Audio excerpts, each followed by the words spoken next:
mercury inside a thermometer can be dangerous. But what about the mercury inside your amalgam dental fillings? Well, we sent investigative reporter Melanie Woodrow into the field to investigate. Millions of Americans have silver amalgam dental fillings. The Food and Drug Administration says 50% of dental amalgam is elemental mercury by weight. But while mercury can be toxic, the FDA says those silver amalgam fillings in your mouth are safe.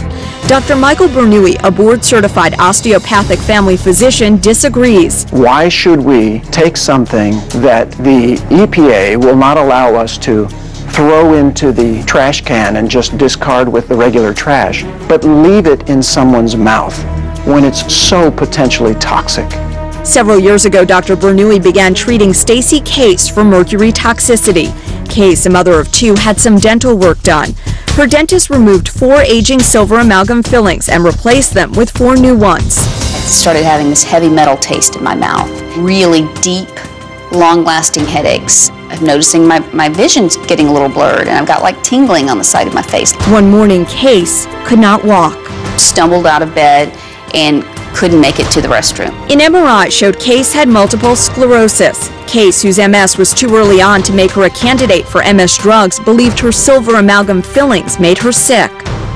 So Case had them removed and replaced with composite material using a procedure like this one, involving gas masks, suction, and ionizers to reduce any further mercury exposure. She said afterwards her symptoms disappeared, and in 5 years she's never had any additional MS activity on her MRI. I think that if we had not done that, I think I would be in a wheelchair within 10 years. In a statement provided to us by the FDA, a spokesperson said, quote, "The available clinical data has not found evidence for the general population of an association between the use of dental amalgam and adverse health effects." Board-certified neurologist Dr. Barbara Geiser agrees with the FDA. You'd have to have mercury vapor from about 500 amalgam surfaces or a couple of hundred fillings to release the amount of mercury that would end up being toxic. We have no data to suggest that dental amalgam will either cause MS or that their removal will help MS.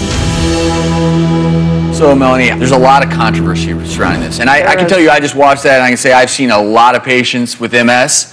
Because MS, you can have a really severe episode of MS and it just goes away and you don't always know why. And so the timing of this certainly seems very interesting. So I want to take a step back here so we don't scare everyone at home, because the FDA, the American Dental Association, even the MS Society says, based on all evidence, they don't see a connection. They don't. They say that they're safe and that they emit a low level of mercury. But of course, people on the other side say that no level is safe. And the idea is that over time, those low levels for some people will add up. And I think you can have mercury poisoning. And elemental mercury poisoning symptoms you might have do include things like a metallic taste in your mouth.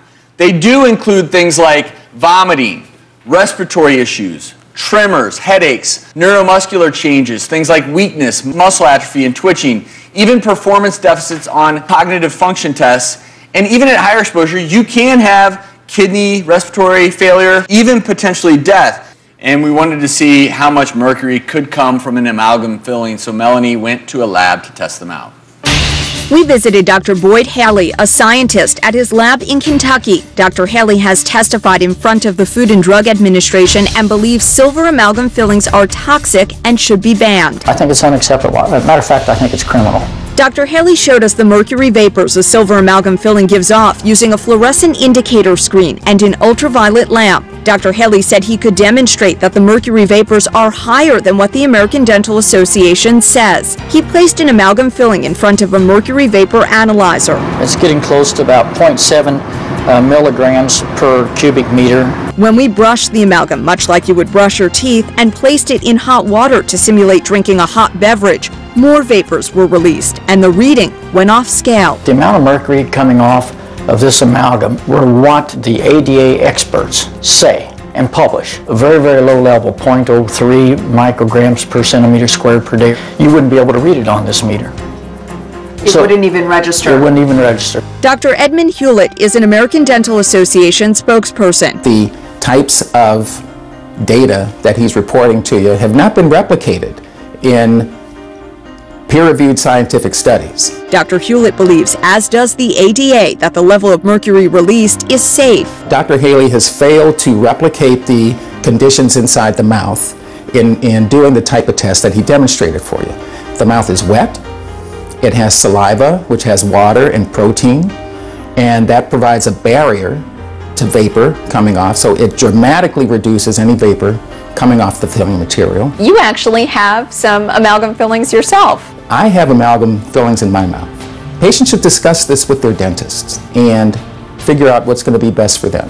For some people, amalgam may not be the answer, but it's an individual choice, and the ADA strongly feels that that choice should continue to be available to the patients.